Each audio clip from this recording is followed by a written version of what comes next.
بسم اللہ الرحمن الرحیم۔ حضرات، سب سے پہلے میں آپ کو آداب عرض کرنا چاہوں گا، اور کشن گنج کی دھرتی پہ آپ جو پدھارے ہیں، تشریف لائے ہیں، اس کے لیے میں آپ کو تہہ دل سے دھنیواد دینا چاہتا ہوں۔ میرا نام جتیندر ہے اور میں پیس ٹی وی برابر دیکھتا ہوں اور برابر آپ کی تقریر میں نے سنی ہے، لیکن سوال کرنے کا آج موقع مجھے ملا ہے۔ مجھے تو یوں لگ رہا تھا کہ ان سوالوں کے جلجلے میں میں کہیں اپنا اصلی سوال نہ بھول جاؤں، مگر خدا کا شکر ہے مجھے اپنا سوال یاد ہے اور بخوبی یاد ہے۔ میں آپ سے گزارش کروں گا، آپ نے ابھی کئی باتوں میں ہندو اور مسلمان کو ایک کرنے کی کوشش کی، میں اسے بہت اچھی بات کہوں گا، بہت میں سراہوں گا اس بات کو، لیکن میرا ایک سوال ہے، ذہنی سوال ہے یہ کہ میں جین ہوں، ویسے broadly we are Hindu, so there is a question کہ ہم ہندوؤں میں کسی کو پریشان کرنا یا کسی کی ہتیا کرنا غلط کہا گیا ہے، یہ مذہب اس کی اجازت نہیں دیتا، اور جہاں تک اسلام سے میرا تعلق ہے اور اسلام کی مجھے جو تعلیم ہے اور جانکاری ہے، ان کے انسار بے گناہوں کا قتل اسلام میں بھی ورجت ہے۔ اسلام کہیں بھی کسی بھی صورت میں بے گناہوں کو قتل کرنے کی اجازت نہیں دیتا۔ اگر آپ میرے سوال کا بخوبی اور میرے ذہن میں جچنے والا سوال ہے یہ جواب دے دیں تو میں بھی آپ کا مرید بن جاؤں گا، یوں تو مرید ہوں ہی، لیکن پھر مرید بن جاؤں گا کہ انسانوں کو سب سے اونچی شریڑی میں رکھا گیا ہے جہاں تک میں جانتا ہوں۔ اور میں جب قریب اپنے کئی مسلمان انٹلیکچوئلز دوستوں سے سوال کرتا ہوں کہ سب کچھ ملتا ہے مگر آپ بلی کیوں دیتے ہیں، آپ ود کیوں کرتے ہیں، تو انہوں نے کہا کہ یہ چیزیں مسلمانوں کو استعمال کے لیے دی گئی ہے۔ میں اس پہ کلیریفیکیشن چاہوں گا، ڈاکٹر صاحب کا آپ کا کلیریفیکیشن چاہوں گا، میں اس سوال کا جواب چاہوں گا آپ سے۔ وعلیکم السلام بھائی صاحب، آپ پہ سلامتی ہو۔ میں نے سوال کیا ہے کہ وہ پیس ٹی وی ماشاءاللہ کافی وقت سے دیکھ رہے، اور وہ کہتے ہیں کہ ہر مذہب میں کہا گیا ہے کہ قتل کرنا، انسان کی جان لینا غلط ہے، حرام ہے۔ ہندو مذہب میں کہا گیا ہے اور اسلام میں بھی، جیسے ان کی جانکاری صحیح ہے کہ بے گناہ کا قتل کرنا حرام ہے۔ وہ یہ پوچھتے ہیں کہ بلی کہاں تک صحیح ہے؟ بلی کا مطلب میں آپ سے پوچھنا چاہتا ہوں کہ آپ یہ پوچھنا چاہتے ہیں مطلب جیسے ہم لوگ قربانی کے ٹائم میں، میرا یہی سوال ہے، ذاتی سوال یہی ہے میرا۔ اگر اس سوال کا جواب دیں گے تو میں تو آپ کا مرید ہوں، لیکن پھر سے اور پکا مرید بن جاؤں گا۔ بھائی صاحب نے کہا کہ آپ لوگ قربانی کیوں دیتے ہیں، اور یہ قربانی کا جو سوال ہے کہ ہم عید الاضحیٰ بقرعید میں قربانی کیوں دیتے ہیں، قرآن مجید میں اللہ تعالیٰ فرماتے ہیں سورہ حج میں سورہ نمبر 22 میں کہ نہ ہی گوشت نہ ہی خون اللہ کو جاتا ہے۔ اللہ کو نہ خون کی ضرورت نہ گوشت کی ضرورت۔ یہ قربانی کے وقت اللہ کو خون نہیں جاتا نہ گوشت جاتا ہے، لیکن تقوی، آپ کی پائٹی، آپ کی پرہیزگاری اللہ کو پسند ہے۔ آپ اگر دیکھیں گے کہ عید الاضحیٰ کے بارے میں کیوں ہم قربانی کرتے ہیں، اور واقعہ جانیں گے ابراہیم علیہ السلام کا، کہ ابراہیم علیہ السلام کو اللہ سبحانہ و تعالیٰ نے، اس وقت بت پرستی بہت عام تھی، اور قربانی انسانوں کی بہت عام تھی، اور ہندوستان میں بھی عام ہے۔ آج بھی ہندوستان میں کئی دیگر مذاہب میں لڑکیوں کی قربانی دی جاتی ہے، بچوں کی بلی دی جاتی ہے۔ کیا آپ چھوٹے بچے کا قتل کرو، عورت کا قتل کرو، بلی دے جاؤ اور بھگوان خوش ہو جائیں گے؟ کئی جگہ، الحمدللہ مسلمان میں نہیں ہے۔ تو اس وقت ابراہیم علیہ السلام کو اللہ نے پوچھا کہ آپ کو سب سے زیادہ عزیز اس دنیا میں کیا چیز ہے؟ تو انہوں نے کہا کہ میرا بیٹا۔ تو انہوں نے پوچھا کہ آپ اپنے بیٹے کی قربانی دے سکتے، اپنے پیغمبر ابراہیم علیہ السلام سے بیٹی قربانی دے سکتے؟ تو وہ چونک گئے، اور اللہ کے پیغمبر تھے، انہوں نے کہ بیٹے سے کہا، بیٹے نے کہا بے شک اللہ کے لیے آپ میری قربانی دے سکتے، آپ اپنے آنکھ پہ پٹی ماننا۔ جیسا اللہ تعالیٰ فرماتے اس دنیا میں اللہ تعالیٰ ہمارا امتحان لے رہے، تو اللہ تعالیٰ امتحان لے رہے اپنے پیغمبر ابراہیم علیہ السلام کا۔ اللہ تعالیٰ یہ بھی جانتے کہ ابراہیم علیہ السلام جواب کیا دیں گے، تو ابراہیم علیہ السلام اپنے آنکھ پہ پٹی مارتے، اور جس طریقے سے حکم آتا ہے اپنے بیٹے کی قربانی دینے جاتے، اس وقت ہی ایک بھیڑ، گوٹ یا شیپ آ جاتا ہے اور اس شیپ کی قربانی ہو جاتی ہے۔ تو اس چیز کو یاد رکھنے کے لیے آج بھی مسلمان بقرعید کے ٹائم پہ، عید الاضحیٰ کے وقت جانور کی قربانی دیتے، یہ یاد دلانے کے لیے ہمیں، کیونکہ یہ اللہ سبحانہ و تعالیٰ کی طرف سے اپنے آخری پیغمبر محمد صلی اللہ علیہ وسلم نے کہا اس کی بات مانتے. لیکن اگر میں سوچوں دماغ سے کیوں, تو یہ سوچ سکتا ہوں کہ یہ ہمیں یاد دلانے کے لیے کیا اللہ کو انسان کی قربانی کی ضرورت نہیں, انسان کی جان لینے کی ضرورت نہیں. تو جو آج دنیا بھر میں آج بھی ہو رہا ہے کہ بچوں کو قتل کیا جا رہا ہے, عورتوں کا قتل کیا جا رہا ہے, بلی پہ چڑھایا جا رہا ہے, یہ بالکل غلط ہے. اور دونوں میں آپ دیکھیں گے فرق. اگر کوئی دوسرے مذہب میں, یا ہندو مذہب لو یا دیگر مذہب لو, اگر کوئی جانور کی بلی چڑھائی جاتی ہے تو ادھر ہی رکھ دیا جاتا ہے, اور اکثر وہ فضول ہو جاتا ہے. ہو سکتا ہے کبھی کوئی چپکے سے آ کے کھا لے. اسلام میں جب قربانی دی جاتی ہے عید الاضحیٰ کے ٹائم پہ, سب سے پہلے جو میں کہہ رہا ہوں کہ میری منطق یہ سمجھ سکتی ہے کہ ہمیں یہ یاد دلا رہے کہ انسانوں کی بلی چڑھانا حرام ہے. اور جب ہم یاد دلاتے, اور جب بکرا کاٹتے یا جو بھی کاٹتے جانور, اس وقت جب ہم کاٹتے ہم اللہ کا نام لے کے کاٹتے, اور جو بھی جانور کی قربانی دیتے اس کے 3 حصے کر سکتے. ایک حصہ ہم خود رکھ سکتے, خود کے استعمال میں لا سکتے, 1/3 حصہ. دوسرا حصہ ہمیں ہمارے رشتہ دار میں بانٹنا چاہیے, اور تیسرا حصہ غریبوں میں بانٹنا چاہیے. جب قربانی دے رہے ہم اس جانور کا استعمال کر رہے, جانور کھانا الاؤڈ ہے کیا نا, وہ ایک الگ بحث ہے جس کے اوپر آپ پوچھے تو وہ جواب الگ ہے کہ جانور کھانا صحیح ہے کیا غلط ہے, وہ ایک الگ ڈیبیٹ ہے جو ہم ابھی نہیں. اگر آپ پوچھنا چاہیں تو اگلا سوال پوچھ سکتے. ایک حصہ ہم استعمال کر رہے, ایک حصہ ہم دوستوں میں بانٹ رہے ہمارے رشتہ دار میں, اور تیسرا حصہ ہم غریبوں میں بانٹتے. تو ان میں غریبوں کا فائدہ ہو رہا ہے, نہ فضول خرچی ہو رہی ہے, اور یاد دلایا جاتا ہے کہ انسانوں کا قتل کرنا غلط ہے. تو یہ اچھی چیز ہے. جب بلی جیسا دیکھے باقی مذاہب میں کیا ہو رہا ہے, انسانوں کا قتل کیا جاتا ہے, بالکل حرام ہے. اس کے علاوہ جب جانور کا بھی قتل کرتے وہ جانور فضول خرچی میں جاتا ہے. اسلام میں ہمیں یاد دلایا جاتا ہے, اور قرآن مجید میں لکھا ہے سورہ مائدہ سورہ 5 آیت نمبر 1 میں, اور سورہ نحل سورہ نمبر 16 آیت نمبر 5 میں, کہ جو جانور آپ کے لیے حلال ہے وہ کھا سکتے, جو چوپایا ہے. خالی وہ جانور مت کھاؤ جو آپ کے لیے حرام ہے, جو حلال ہے وہ کھا سکتے. تو یہ کھانے کے لیے ہمارے خوراک ہے. تم قربانی کے وقت نہ کچھ ضائع کر رہے, نہ پیسے کی بربادی کر رہے.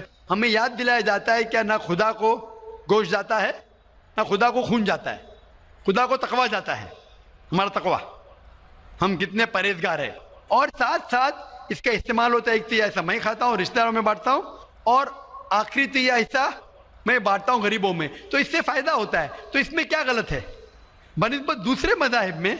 آپ دیکھیں گے اس میں نقصان ہی نقصان ہے. انسان کا قتل ہو رہا ہے, اور جانور کو بھی اگر بلی چڑھائی جاتی ہے تو فضول خرچی ہوتی ہے. بنسبت اسلام میں بقرعید کے اندر فائدہ ہی فائدہ ہے. ہوپ دان سے بہت خوب, آپ نے یہ بہت اچھا فرمایا. میں آپ کے جواب سے کافی سنتشٹ ہوں.